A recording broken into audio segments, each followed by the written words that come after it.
저는 화요일 오전마다 이 고등학교에서 이 종교학을 가르치고 있어요. 이 저번 주에 이 마지막 단원인 이 종교인의 삶과 태도를 준비하는데, 이 단원에서는 유교, 불교, 이 기독교에서 존경받는 그 인물들이 한 분씩 소개되었습니다. 여러분, 기독교에서는 누가 나왔을까요? 저는 어떤 목사님이라고 생각했는데 권정생이라는 이 작가분이 나왔습니다. 이분이 누구인가? 우리가 잘 아는 어린이 동화 이 몽실언니, 이 강아지똥 아시죠? 혹시 보신 분 계십니까? 예, 좀 연배가 있으신 분이신데요. 예, 이분은 이 아주 유명한 어린이 작가, 동화 작가이십니다. 이 진정한 크리스찬이시죠. 이 권정생 작가는 일본의 가난한 노동자의 아들로 태어났어요. 해방 후에 한국으로 귀국했고요. 이 객지를 떠돌면서 안 해본 일이 없습니다. 이 학력은요, 이 초등학교가 전부예요. 이 25살의 나이에 이 결핵에 걸려서 안동의 한 교회 안으로 들어왔습니다.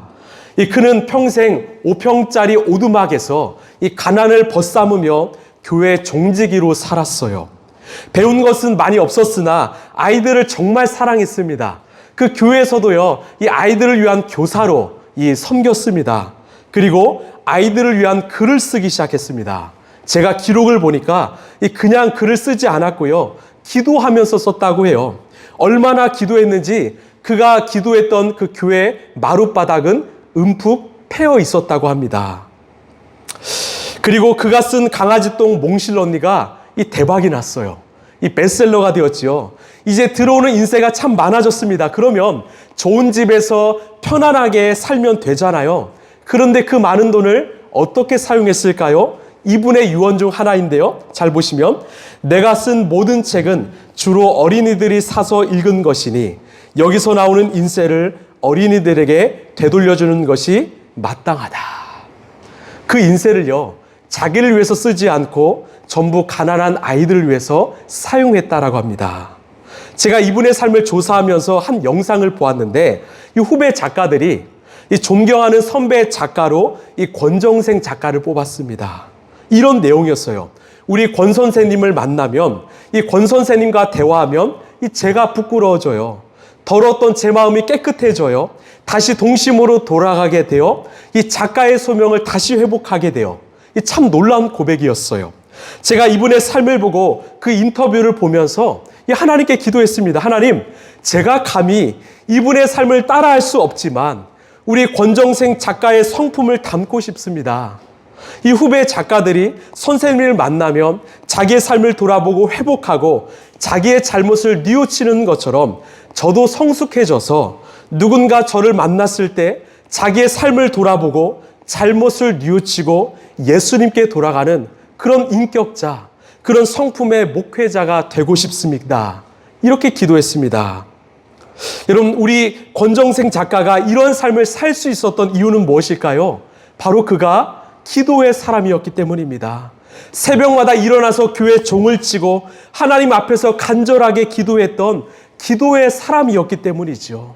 하나님 앞에서 날마다 엎드렸던 겸손의 사람이었습니다. 여러분, 왜 기도가 중요할까요? 기도는 바로 고집불통인 내가, 나 자신밖에 몰랐던 내가 꺾여지는 시간이기 때문입니다. 변치 않는 그 하나님 앞에서 정말 내가 변화되는 시간이기 때문이지요. 날마다 기도하면서 예수님의 얼굴을 바라보고 예수님을 생각하면서 내가 예수님의 인격과 성품을 닮아가는 시간이거든요. 그래서 기도하면 기도할수록 우리는 예수님을 닮아가는 인격자가 되는 것입니다. 우리의 마음과 성품이 닮아가게 되는 거죠. 여러분, 중요한 것은요, 내가 무엇을 하는가 이것이 아니라 내가 누구인가라는 질문입니다. 나라는 존재가 변화되는 것, 성숙해지는 것이 중요합니다. 그래서 사도 바울이 이렇게 권면했는데요. 우리 고린도전서 4장 16절입니다. 시작. 우리의 겉사람은 낡아가나 우리의 속사람은 날로 새로워집니다. 아멘. 여러분, 기억하십시오. 우리의 육신은요, 날로 시간이 지나면 낡아가지요. 늙습니다. 그러나 우리의 속사람은 날로 새로워진다라고 이야기하지요. 저는 우리 모두가 그냥 나이만 들어가는 노인이 아니라 정말 이 시대에 존경받는 어른이 되길 소망합니다. 지금보다 더 넓고 더 깊은 인격의 그릇을 가지길 소망합니다. 더 나아가서 우리 모두 예수님의 마음을 닮아가길 소망합니다. 우리를 만나는 사람들이요, 우리의 삶을 통해서 예수님을 만나고요, 예수님을 알아가고 자신의 삶을 돌이키게 되길 소망합니다. 다시 말씀드리지만 중요한 것은 이 나라는 존재예요. 내가 어떤 존재로 살고 있는가. 여러분, 그래서요, 내가 먼저 변해야 됩니다. 내가 변하면 내 주변이 변하기 시작해요. 내가 변하면 내 가족이, 내 이웃이 변합니다. 그리고 나를 변하게 하시는 분은 오직 예수 그리스도이시죠. 우리 옆 사람과 인사할까요? 내가 변하겠습니다. 시작. 내가 변하겠습니다. 또 이렇게 인사할까요? 당신도 변해주세요. 시작. 네.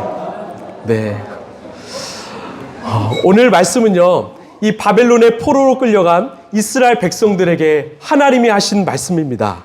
이 이스라엘 백성들에게는 이 자부심이 있었어요. 소위 이 선민의식인데요. 우리는 하나님이 택하신 백성이다. 우리는 하나님이 지키시고 책임지신다. 그랬던 이들이 망해버렸습니다. 바벨론의 전쟁에 패배해서 포로로 끌려갔어요. 여러분, 이들에게는 어떤 마음이 찾아왔을까요? 이 믿음의 회의감이 찾아오지 않았을까요? 아니, 우리가 믿는 하나님이 최고의 신 맞나? 살아계신 거 맞나? 바벨론의 신 느고가 최고인 거 아닌가? 그때 하나님이 뭐라고 말씀하시는가? 우리 에레미야 29장 4절입니다. 시작. 나 만군의 주 내가 예루살렘에서 바빌론이라고 아멘. 여러분, 여기에서 이 내가라는 말을 꼭 기억하십시오. 누가 이들을 바벨론 땅으로 끌려가겠습니까? 바벨론의 느부갓네살 왕이었을까요? 아니면 바벨론의 신 느고였을까요? 아닙니다. 내가, 즉 하나님이 하셨다라는 겁니다. 이스라엘이 바벨론의 포로가 된 것은 하나님이 바벨론의 왕보다, 바벨론의 신보다 약해서가 아니라 바로 하나님의 인도하심, 계획이었다라는 거죠. 그렇다면 이런 질문을 할 수 있습니다. 왜 하나님께서 이런 계획을 하셨는가? 왜 이런 계획을, 이런 상황을 초래하셨는가? 바로 이 백성을 진심으로 사랑하셨기 때문입니다. 이게 무슨 말일까요? 우리에게도 이런 질문을 할 수 있습니다. 우리의 삶은요, 하나님의 주권, 이 다스림 안에 있지요. 그런데 왜 내 삶 가운데 고난과 위기가 찾아올까요? 다시 말해서 왜 하나님은 이런 고난을 허용하실까요? 그 이유는, 여러분, 고난은요, 그 고난 자체의 목적이 있는 것이 아니라 그 고난이 가져다주는 이 축복에 있다라는 거죠. 여러분, 내 삶에 고난이 찾아오면요, 위기가 찾아오면 모든 것이 스탑이 됩니다. 그리고 내 삶에 잘못된 것을 하나하나씩 돌아보며 제거하기 시작합니다. 결정적으로 하나님을 더 찾고 하나님께 더 나아가게 되는 것이죠. 저는 이것을 이 키질로 비유하고 싶어요. 여러분, 혹시 키 아십니까? 키? 아시죠? 어렸을 때 많이 써보셨죠? 예, 어떨 때 쓰죠? 예, 지도 그릴 때 많이 쓰잖아요. 제가 어렸을 때 이 시골에 가면 할머니께서 이 마당에서 키질을 참 많이 하셨어요.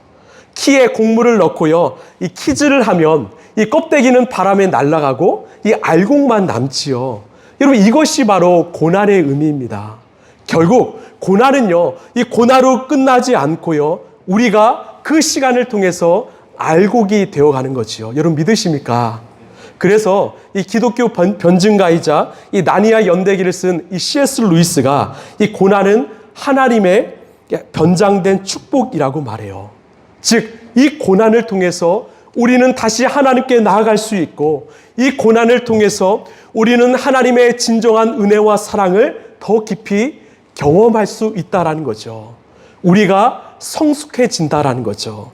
그래서 이 다윗이 고백했는데요, 우리 시편 119편 71절입니다. 시작. 고난을 당한 것이 내게는 오히려 유익하게 되었습니다. 그 고난 때문에 나는 주님의 율례를 배웠습니다. 아멘. 이 고난을 통해서 하나님을 더 알게 되었다라는 겁니다. 여러분, 내 삶에 어려움이 찾아왔습니까? 위기와 고난이 찾아왔습니까? 지금 하나님이 우리를 부르고 계십니다. 하나님을 만날 때이지요. 하나님께 나아가시길 바랍니다. 그래서 오늘 말씀의 결론을 미리 말씀드리자면 이 12절, 13절인데요. 우리 개역개정으로 함께 읽겠습니다. 시작. 너희가 내게 부르짖으며 내게 와서 기도하면 내가 너희들의 기도를 들을 것이요. 너희가 온 마음으로 나를 구하면 나를 찾을 것이요. 나를 만나리라. 아멘. 우리 하나님이 우리에게 원하시는 것은 우리가 하나님께 다시 돌아오는 것입니다. 하나님을 다시 만나는 것이죠. 어떻게 돌아갈 수 있습니까? 12절에 너희가 내게 부르짖으며 내게 와서 기도하면요. 13절에 너희가 온 마음으로 나를 구하면 나를 찾으면 언제든지 만나 주겠다라는 거예요. 저는요, 이 말씀이 얼마나 감사한지 모릅니다. 제가 청년 때 이 하나님을 인격적으로 진심으로 만나게 된 사건이 하나 있습니다.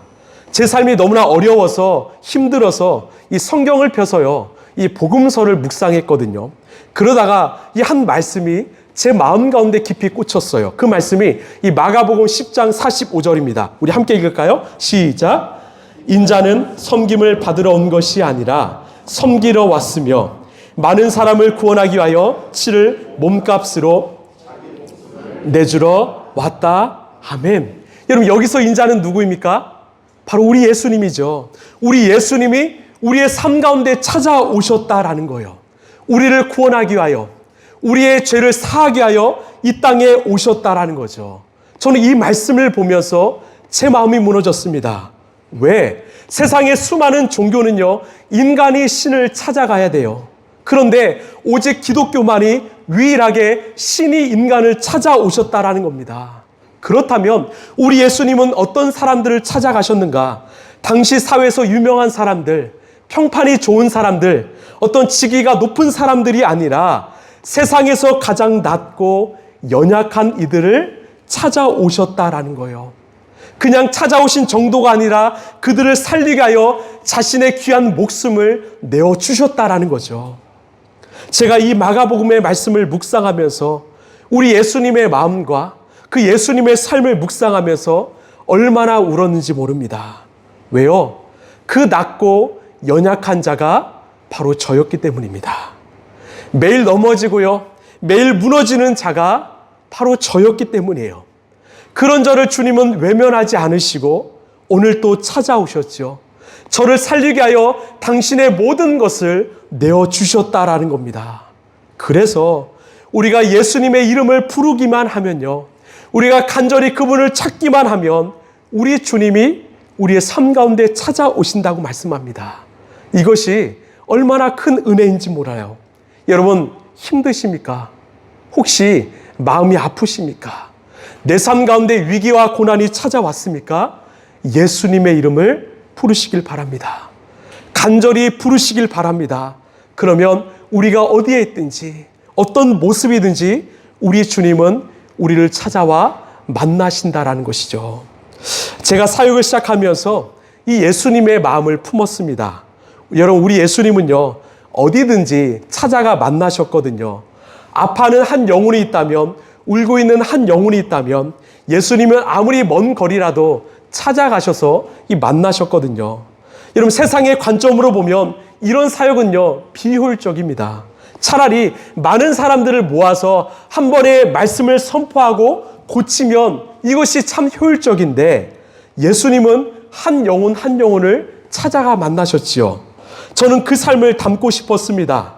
이 지금까지 약 13년 정도 사역했는데요, 이 참 많이 찾아다녔어요. 이 청소년들 또 청년들을 많이 만났습니다. 때로는 왕복 4시간 또 5시간 그 이상도 걸려서 영혼들을 만났습니다. 어제요, 우연히 사진첩을 찾아보다가 이 낯익은 얼굴을 한 명 만나게 되었어요. 누군지 아십니까? 이 8년 전인데 2016년 이 8년 전 용인에서 만난 한 자매예요. 허예진이란 자매인데 이런 사진이 있더라고요. 참 감사했습니다. 근데 벌써 8년이 지난 이 시간 또 만나고 있지요. 여러분, 교회는요, 바로 움직이는 이 무빙 철치가 되어야 합니다. 예수님처럼 우리는 가서 만나야 합니다. 만나면 역사가 일어난다라는 거죠. 여러분, 언제든지 이 만남을 요청하십시오. 저는 기쁜 마음으로 달려가겠습니다. 예. 혹시 이 만나야 될 영혼이 있다면, 이 기도해야 될 영혼이 있다면 언제든지 요청하십시오. 만나겠습니다. 여러분, 결국이요, 우리의 삶 가운데 위기가 찾아오고 고난이 찾아왔을 때 우리가 해야 될 것은요, 바로 주님의 이름을 부르는 것입니다. 여러분, 믿으십니까? 주님을 찾는 것이죠. 그러면 그 주님께서 우리의 삶 가운데 찾아와 만나신다라는 거죠. 여러분, 청년 다니엘도요, 같은 시기에 바벨론 포로로 끌려왔습니다. 그는 바벨론의 포로였기 때문에 예배드리러 예루살렘 성전으로 갈 수 없어서 어떻게 했습니까? 매일마다 그 성전을 향하여 3번 기도했다라고 말하죠. 우리 다니엘서 9장 6절입니다. 시작. 그 다락방은 예루살렘 쪽으로 창문이 나 있었다. 그는 늘 하듯이 하루에 3번씩 그의 하나님께 무릎을 꿇고 기도하며 감사를 드렸다. 아멘. 여러분, 이 기도가요, 이 모습이 참 위대한 기도입니다. 왜요?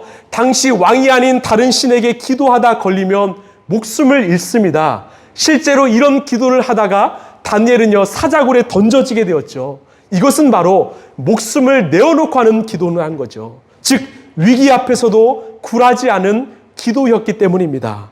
여러분, 엘리야 선지자 아시죠? 갈멜산 위에서 850명의 그 이방 선지자들과 함께 경합을 벌였습니다.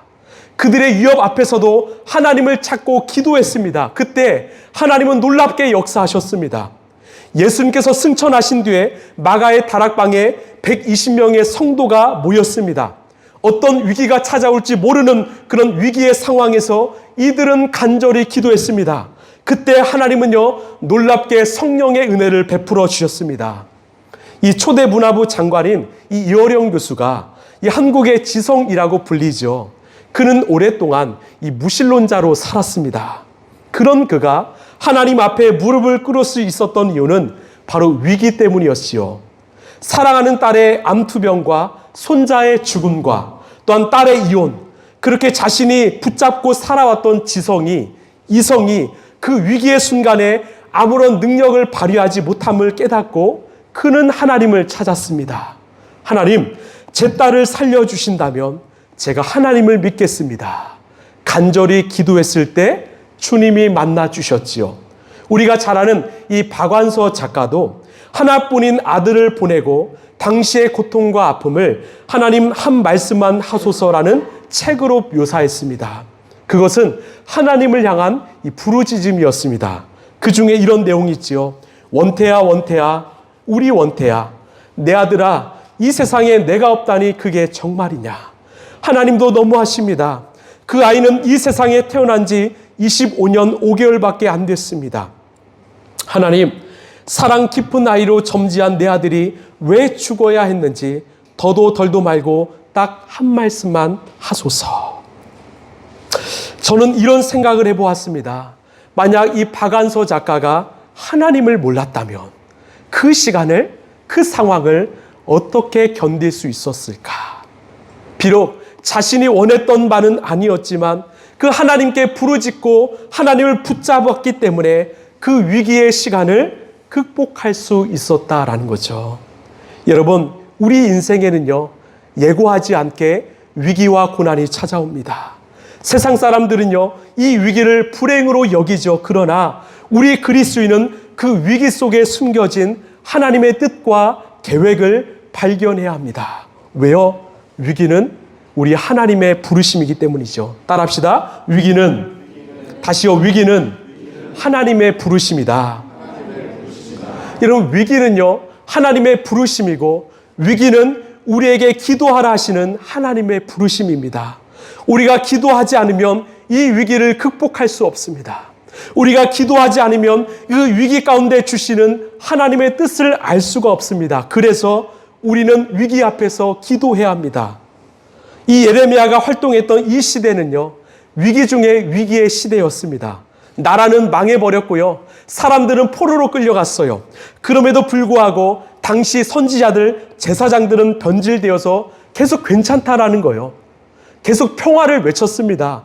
그때 회개를 촉구했고요. 변질된 신앙을 꾸짖었던 예레미야 선지자는 온갖 수모와 이 핍박을 받았습니다.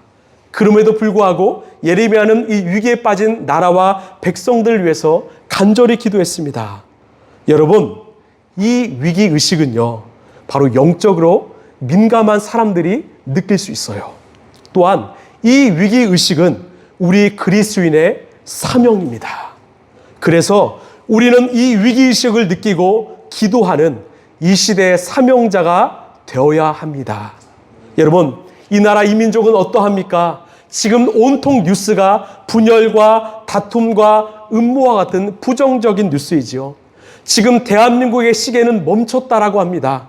성장을 향해 나갔던 대한민국의 열차는 멈추고 있습니다. 빈부의 격차는 갈수록 커져만 가고요. 세대 간의 갈등, 지역 간의 갈등, 이념적인 갈등으로 인해서 나라가 깨어지고 있지요. 참혹한 범죄는 더 늘어나고 있습니다. 이 땅에 악하고 음란한 문화는 더 지배하고 있지요.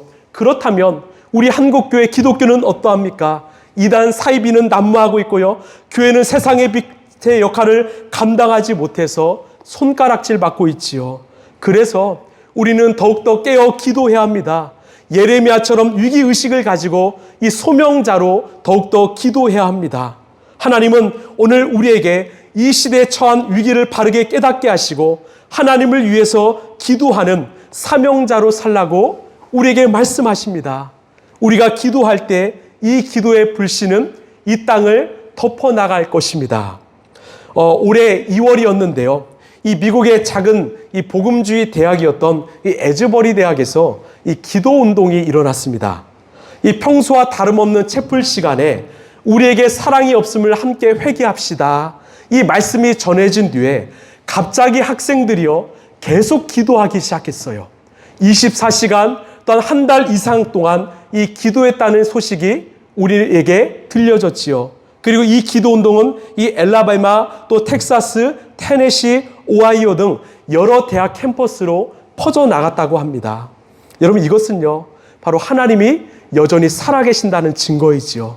이 어둡고 악한 미국 땅을 하나님께서 기도의 불씨로 바꾸길 원하신다는 표징이었습니다. 여러분 기억하십시오. 위기는 하나님의 부르심입니다. 위기는 기도하라고 하시는 하나님의 부르심입니다. 우리 10절 말씀 함께 읽겠습니다. 시작. 나 주가 분명히 말한다. 너희가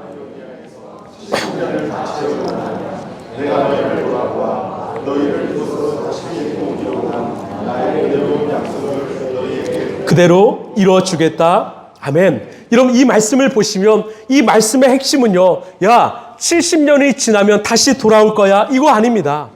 이들이 바벨론으로 끌려오게 된 이유를 깨달았길 원하신다라는 거죠.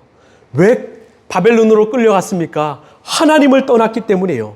이들이 할 일은 그 바벨론 땅에서 빨리 하나님께 돌아온 일이지요. 그렇지 않으면 70년이 지나서 다시 땅으로 돌아간다고 한들 여전히 방황하며 살 것이기 때문입니다.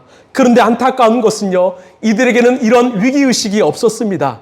영적으로 완전히 무감각해졌어요. 그런 지도자들이 깨어 있어서 복음을 외쳐야 됐지만 이들도 변질되어서 백성들을 바른 길로 인도하지 못했습니다.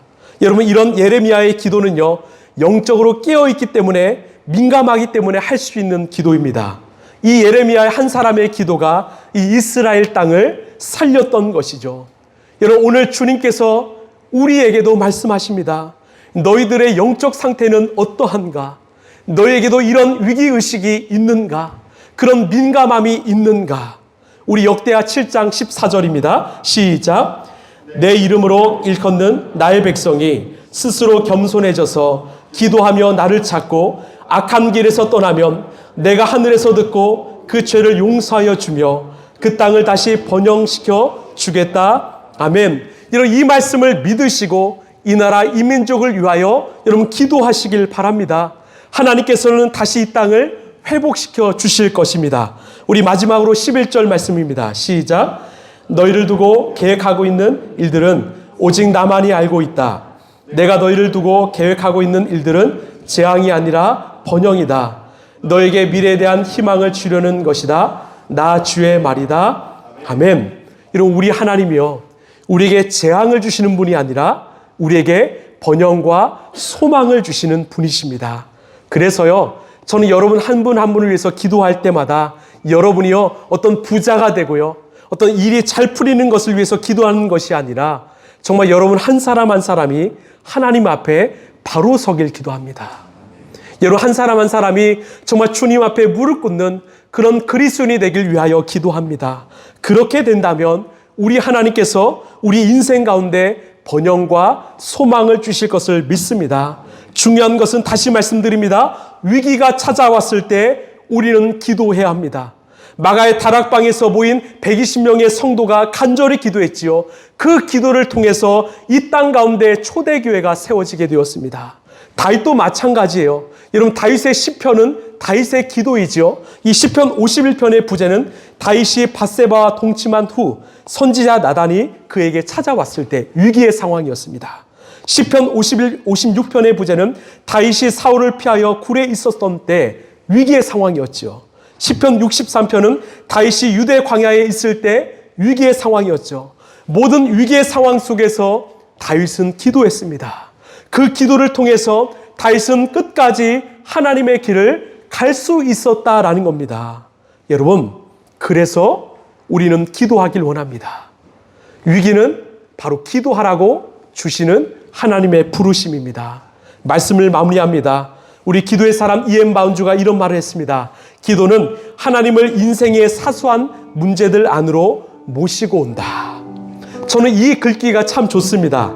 온 세상을 다스리시는 하나님께서 우리가 기도할 때요, 사소한 우리 인생 가운데 찾아오신다라는 거죠. 결국 우리가 위기 속에서 해야 될 기도는요, 어떤 문제 해결보다 하나님을 찾는 것입니다. 하나님을 향하여 우리가 부르짖는 것입니다. 그때 주님께서 내 삶 가운데 찾아오셔서 나를 만나십니다. 이제 3일 후면 성탄절입니다. 여러분, 성탄은 무엇입니까? 우리 예수님이 우리 인생 가운데 찾아오신 날이죠. 죽어가는 위기에 처해 있는 우리를 살리게 하여 우리 예수님이 이 땅에 오셨습니다. 여러분, 우리도 여러분 기도해야 되지 않을까요? 먼저 위기의식을 가지고 기도하길 원합니다. 하나님을 찾지 않고 내 마음대로 살았던 우리의 죄를 용서해달라고 기도하길 원하고요. 또한 위기에 빠진 우리의 인생을 위해서 기도했으면 좋겠습니다. 마지막으로 위기에 빠진 이 나라 인민족을 위해서 기도했으면 좋겠습니다. 그때 하나님은 우리의 기도를 들으시고 영적으로 무너져가는 이 땅을 회복시키시고 다시 일으키시라 믿습니다. 위기는 하나님의 부르심입니다. 위기는 기도하길 원하시는 하나님의 부르심입니다.